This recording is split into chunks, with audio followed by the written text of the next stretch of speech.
বৈষম্য বিরোধী ছাত্র আন্দোলনের প্রথম শহীদ আবু সাঈদের পরিবার আবু সাঈদের ভাস্কর্য না বানানোর জন্য অনুরোধ করেছেন। এই বিষয়টিকে কিভাবে দেখছেন? দেখুন, বৈষম্য বিরোধী ছাত্র আন্দোলনে যিনি মারা গেছেন আবু সাঈদ, আল্লাহ তাআলা তাকে শাহাদাতের মর্যাদা দান করুন। তার পরিবারের একটা চিঠি আমিও দেখেছি যে তার বাবা সেটি লিখে অনুরোধ করেছেন। অনেকেই তাকে স্মরণীয় করে রাখবার জন্য তার ভাস্কর্য নির্মাণ করতে চেয়েছেন। তার প্রতি ভালোবাসা প্রকাশ করতে গিয়ে তার বাবা বলেছেন সে ব্যক্তিগতভাবে ধার্মিক মানুষ ছিল। আমরা তার ফেসবুক স্ট্যাটাসগুলো দেখেছি যে সে পরিষ্কার একজন ধার্মিক মানুষ ছিলেন এবং বাবা-মা ধার্মিক। যার কারণে তারা এটি না করার অনুরোধ করেছেন। এখানে আমাদের জন্য অনেক বড় একটি শিক্ষা রয়েছে। আমি এটাকে খুব পজিটিভ এবং ভালো একটা উদ্যোগ দেখতে পাচ্ছি। মানুষকে স্মরণীয় করে রাখার জন্য আসলে ভাস্কর্যের কোনো প্রয়োজন নেই। মুহাম্মদ সাল্লাল্লাহু আলাইহি ওয়াসাল্লাম পৃথিবীতে সবচেয়ে স্মরণীয় বরণীয়। তার কোনো ভাস্কর্য পৃথিবীতে নেই। ভাস্কর্য থাকলেই মানুষ স্মরণীয় বরণীয় হয় না। অনেক সময় ভাস্কর্য থাকার পর মানুষ অপমানিত হয় এবং অসম্মানিত হয়। বিধায় মানুষকে স্মরণীয় বরণীয় বা সম্মানিত করবার জন্য এটি কোনো বিশুদ্ধ পদ্ধতি নয়। শয়তান মানুষের উপরে নানাভাবে প্রভাব সৃষ্টি করে, মানুষকে ক্ষতি সাধন করে যেসব প্রক্রিয়ার উপরে মাধ্যমে, তার মধ্যে একটা হলো এই প্রাণীর যে অবয়ব বা আকৃতি তৈরি করা হয় সেটার উপরে শয়তান ভর করে। এটা শয়তানের বাহন অনেকটা বলতে পারি। এটা নিয়ে অনেক গবেষণা আছে, অনেক আলাপ আছে। সংক্ষিপ্ত ভাষণের এই প্রশ্নোত্তরের সেশনে আমরা বিস্তারিত বলতে পারবো না। শুধু এটুকু বলছি যে এ সমস্ত প্রাণী, কোনো প্রকার প্রাণী, মানুষ হোক অন্য কোনো প্রাণী হোক, তার অবয়বকে ভাস্কর্য আকারে নির্মাণ করা, পুতুল ইত্যাদি তৈরি করা এবং সেগুলো প্রদর্শন করা, এটা শরীয়তে হারাম করা হয়েছে। যারা এগুলো নির্মাণ করবে তাদের ঠিকানা জাহান্নাম বলা হয়েছে। আমরা হয়তো বলতে পারি সমস্যাটা কি? দেখতে তো সুন্দর, এটা তো ভালো লাগছে আমাদের কাছে। দেখুন, আমাদের বর্তমান যুগে যে টেকনোলজি আছে, আজ থেকে ১০০ বছর আগে পৃথিবীতে যারা এসেছেন তারা এই টেকনোলজি সম্পর্কে জানেন না। আমাদের এই টেকনোলজির বিষয় যদি তাদেরকে বলা হতো, তাদের কাছে হাস্যকর মনে হতো যে কীভাবে সম্ভব? এক জায়গায় টিপ দিবেন, আর জায়গায় লাইট জ্বলবে, ফ্যান চলবে। কীভাবে সম্ভব যে ভয়েস কমান্ড দিবেন আর একটা কাজ হয়ে যাবে? আমাদের কাছে এরকম হাস্যকর, তাদের কাছে এরকম হাস্যকর মনে হবে যারা এই টেকনোলজি সম্পর্কে জানতেন না।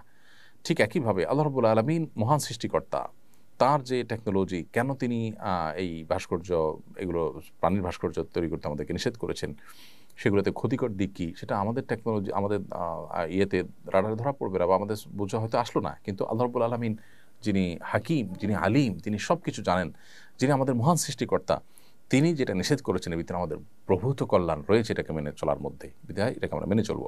আবু সাঈদের বাবা, আমি বলি, একটা সুন্দর দৃষ্টান্ত স্থাপন করেছেন। তার সন্তানের প্রতি যে ভালোবাসা দেশে মানুষের রয়েছে, অন্তরে যে স্থান তিনি করেছেন, আমার মনে হয় এটা তার পরিবারের জন্য যথেষ্ট। সে সাথে এখান থেকে আরেকটা বিষয় আমরা জানলাম যে এই বৈষম্যবিরোধী ছাত্র আন্দোলনে এদেশের ধার্মিক মানুষদের অংশগ্রহণই ছিল সবচেয়ে বেশি।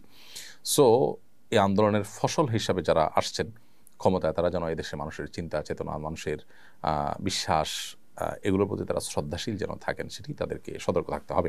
আমি পুলিশে চাকরি করি, আমাদের উপরে নির্দেশে অন্যায় করতে হয়েছে, মানুষ এখনও আমাদের উপর সুযোগ পেলেই হামলা করছে।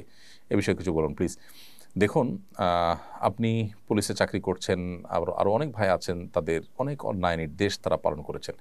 আমরা এর আগে একটা ভিডিওতে বলেছি যে অন্যায় কোনো নির্দেশ পালন করতে আপনি বাধ্য নন।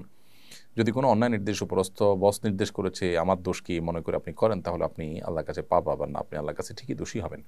তবে আমি সাধারণ মানুষ, সর্বস্তরের মানুষদেরকে বলতে চাই যে যা হয়ে গেছে সেটার জন্য আমরা আইন নিজের হাতে তুলে না নিই। নির্দিষ্ট যদি কারোর বিরুদ্ধে অভিযোগ থাকে, তাকে আমরা মার্ক করে রাখি, বিচারের আওতায় আনার চেষ্টা করি, তার শাস্তি নিশ্চিত করার চেষ্টা করি। কিন্তু নিজেরা আমরা যদি শাস্তি দিতে চাই, তাহলে দেশে অরাজকতা তৈরি হবে।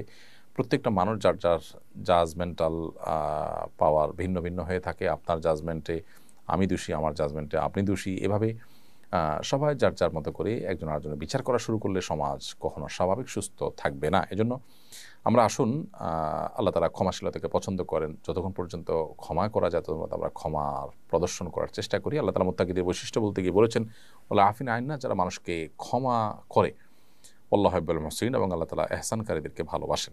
চলমান বৈষম্য বিরোধী আন্দোলনে যে সমস্ত তরুণরা সফলতা অর্জন করেছেন, তাদের অনেককে সোশ্যাল মিডিয়াতে বলতে দেখা যায় যে তরুণরা নাকি কিছুই করতে পারবে না, তরুণরা করে দেখিয়েছে, ইত্যাদি ইত্যাদি। এ জাতীয় কথা কি অহংকারের মধ্যে পড়ে? দেখুন, সোশ্যাল মিডিয়াতে অনেক তরুণই আছেন যারা সদ্য সমাপ্ত যে আন্দোলন বৈষম্যবিরোধী আন্দোলন, সেটিতে তাদের যে সাফল্য সেটার কারণে তারা এমন এমন কথা বলে যেটা আসলে একজন মুসলমানের জন্য মানানসই নয়। আমরা করে দেখিয়েছি, তরুণরা দেখিয়ে ছেড়েছে, হান করেছে, তান করেছে ইত্যাদি। অহংকারকে আল্লাহ তাআলা একেবারেই পছন্দ করেন না। মানুষ দম্ভ করলে, অহংকার করলে সেটাকে আল্লাহ চূর্ণ বিচূর্ণ করে দেন। পৃথিবীর বহু শক্তি পরাশক্তিকে আল্লাহ তাআলা দম্ভচূর্ণ করে দিয়েছেন। আল্লাহ সুবহানাহু ওয়া তাআলা হাদিসে কুদসিতে বলেছেন যে অহংকার হলো আমার চাদর, কেউ যদি এটা টানাটানি করে আমি তাকে কিন্তু ছিঁড়ে ফেলি, তাকে কিন্তু আল্লাহ তাআলা ধ্বংস করে দেন। সো এই জন্য অহংকার করা উচিত নয়। আলহামদুলিল্লাহ তরুণরা আল্লাহর রহমতে তারা তাদের সামর্থ্যের জানান দিয়েছে, বা তারা মানুষের ধারণা ভুল প্রমাণ করেছে ইত্যাদি ইত্যাদি। এই সমস্ত কথা বলা যেতে পারে, কিন্তু অহমিকা হয় একেবারে তারা দেখিয়ে ছেড়েছে, যারা এই সমস্ত বলেছেন তাদের মুখে চুনকালি দিয়ে দিয়েছে ইত্যাদি। এই সমস্ত কথা বলা একেবারেই অনুচিত কাজ। বিধায় এই কথাগুলোর উপর আমাদের দায়িত্বশীল আচরণ করতে হবে এবং আরও সাবধানতার সাথে মন্তব্য করতে হবে। বিশেষ করে তারুণ্য জীবনের এমন একটা সময়, যে সময় মানুষ আসলে অনেকটা নিয়ন্ত্রণহীন হয়ে যায়। তো এই জায়গাটাতে আমাদের একটু ফোকাস করতে হবে এবং নিয়ন্ত্রণ করার চেষ্টা করতে হবে। এরপর প্রশ্ন, রাস্তার পাশে দেয়ালে ইসলামিক ক্যালিগ্রাফি করা হয়েছে, কিন্তু কিছু বুদ্ধিজীবী তা মুছে দিয়েছে, এটা কি করা উচিত? ক্যালিগ্রাফি এটা তো আর্ট। আমাদের সমাজে যদি ভালো কোনো আর্ট ক্যালিগ্রাফি যদি করা হয় রাস্তার পাশে, তো সেটা মুছে দেওয়া তো আমি মনে করি সংকীর্ণ মনা ছাড়া আর কিছুই নয়, সংকীর্ণ চিন্তা ছাড়া কিছুই নয়। অতএব ক্যালিগ্রাফি যে ভাষারই হোক, বিশেষ করে আমাদের দেশে প্রাসঙ্গিক যে ভাষাগুলো সেগুলোর ক্যালিগ্রাফি তো থাকতেই পারে। বিশেষ করে বিশ্ববিদ্যালয়ে আরবিক সাবজেক্ট আছে, অতএব আরবিক ক্যালিগ্রাফি থাকাটা বরং একেবারে প্রাসঙ্গিক এবং যৌক্তিক। এর যদি কেউ মুছে দিয়ে থাকে সে অন্যায় করেছে, এবং আমি মনে করি যে তারা সংকীর্ণ মনার পরিচয় দিচ্ছে। এরাই এদেশে আমাদের যে সম্প্রীতি শান্তিটা নষ্ট করার পেছনে কাজ করছে। এই মানুষগুলোকে চিহ্নিত করা দরকার এবং এদের এই অপকর্মগুলোকে তুলে আনা দরকার। আজকে যে আন্দোলন হলো, মানুষ যে অতিষ্ঠ হয়ে মানুষের মধ্যে যে বিপ্লব তৈরি হলো, সেটার মতো পরিস্থিতি যেন আর না হয়, সেজন্যই এগুলোকে শক্ত হাতে আমাদের দমন করা দরকার এবং এই সমস্ত অনাচার বন্ধ করা দরকার। আপনি একটা বিশেষ ভাষা প্রতি বৈষম্য থাকবে, আপনার হিংসা থাকবে, এই বৈষম্য দূরের জন্যই এত কিছু। আপনার স্বামীর জন্য সেই মেয়েকে দেখা জায়েজ হবে না।